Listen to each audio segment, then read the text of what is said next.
বিধানসভা নির্বাচন একদম দোরগোড়ায়, আর এই সময় রাজ্যের শাসক দল তৃণমূল হোক, সিপিএম হোক, বিজেপি হোক বা অন্য কোনো রাজনৈতিক দল, তারা কোনো অংশেই পিছিয়ে থাকতে চাইছে না। আর এই সময় দাঁড়িয়ে প্রচারের সব থেকে বড় মাধ্যম হিসাবে প্রতিটা রাজনৈতিক দলই ব্যবহার করছে সোশ্যাল মিডিয়াকে। সেই সোশ্যাল মিডিয়াকে হাতিয়ার করে প্রচার করছে প্রত্যেকটা রাজনৈতিক দল।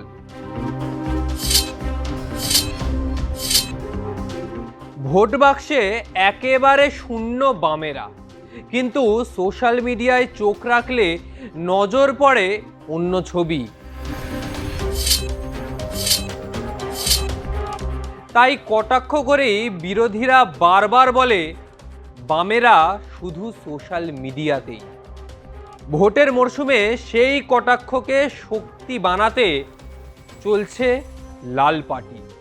এবার কন্টেন্ট ক্রিয়েটারদের পাশে চাইছেন দমদম উত্তরের সিপিএম প্রার্থী দীপশিতা ধর। এলাকার জ্বলন্ত ইস্যু নিয়ে তাদের ভিডিও করার বার্তা দিচ্ছেন তিনি। তবে বিষয়টা ঠিক কি? আসন্ন বিধানসভা নির্বাচনকে সামনে রেখে প্রত্যেকটা রাজনৈতিক দল যখন প্রচার করছে, ঠিক স্বাভাবিকভাবেই প্রচারে ঝাঁপিয়ে পড়েছে সিপিএমও। তারাও কোনো অংশে পিছিয়ে থাকতে চাইছে না। প্রার্থীরা পৌঁছে যাচ্ছেন ভোটারদের দুয়ারে দুয়ারে, তবে সেখানেই থেমে থাকছেন না তারা। সোশ্যাল মিডিয়াকেও প্রচারের হাতিয়ার হিসাবে ব্যবহার করছে এই লাল পার্টি। প্রার্থীদের পেজ থেকে এলাকার জ্বলন্ত সমস্যা নিয়ে ভিডিও পোস্ট করা হচ্ছে। তারা দায়িত্ব পেলে কিভাবে সমাধান করবেন তা বলেও দিচ্ছেন। এসবের মাঝেই সম্প্রতি দীপশিতার পেজ থেকে পোস্ট করা হয়েছে একটি ছবি। সেখানে বলা হয়েছে, দীপশিতা ধরকে জেতাতে চাও, সোশ্যাল মিডিয়ায় আমাদের লড়াইতে সামিল হও। কিন্তু কিভাবে সামিল হবে এই লড়াইয়ে, এতেই উঠছে প্রশ্ন। পোস্টেই তা জানানো হয়েছে।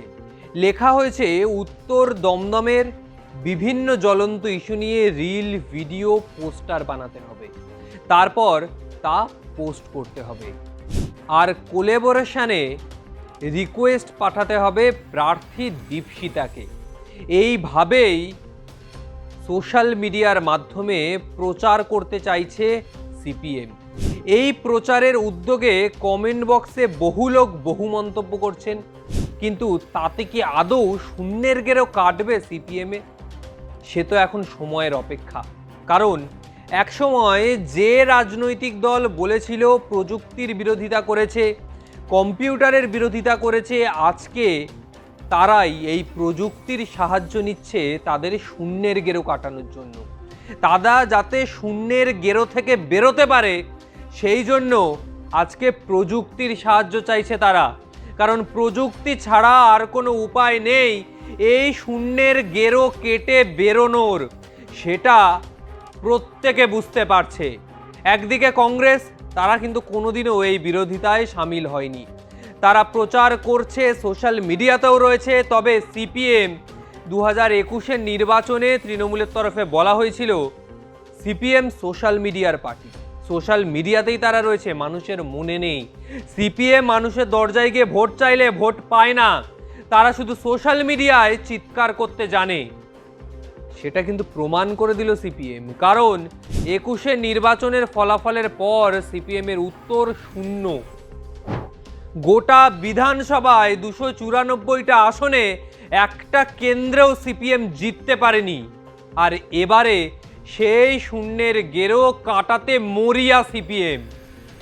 যত সম্ভব চেষ্টা করে যাচ্ছে, নিজেদের সর্বশক্তি দিয়ে, নিজেদের নীতি, নৈতিকতা, আদর্শ, যে দল বলেছিল কম্পিউটারের বিরোধিতা করেছে, সেই দল আজকে এই প্রযুক্তির শরণাপন্ন হচ্ছে। ফলে নীতি নৈতিকতা বিসর্জন। তবে আসন চাই। এই আসন পাওয়ার দৌড়ে কোথাও গিয়ে তারা পিছিয়ে থাকতে চাইছে না। কোনো অংশে পিছিয়ে থাকার পরিকল্পনাই তাদের নেই।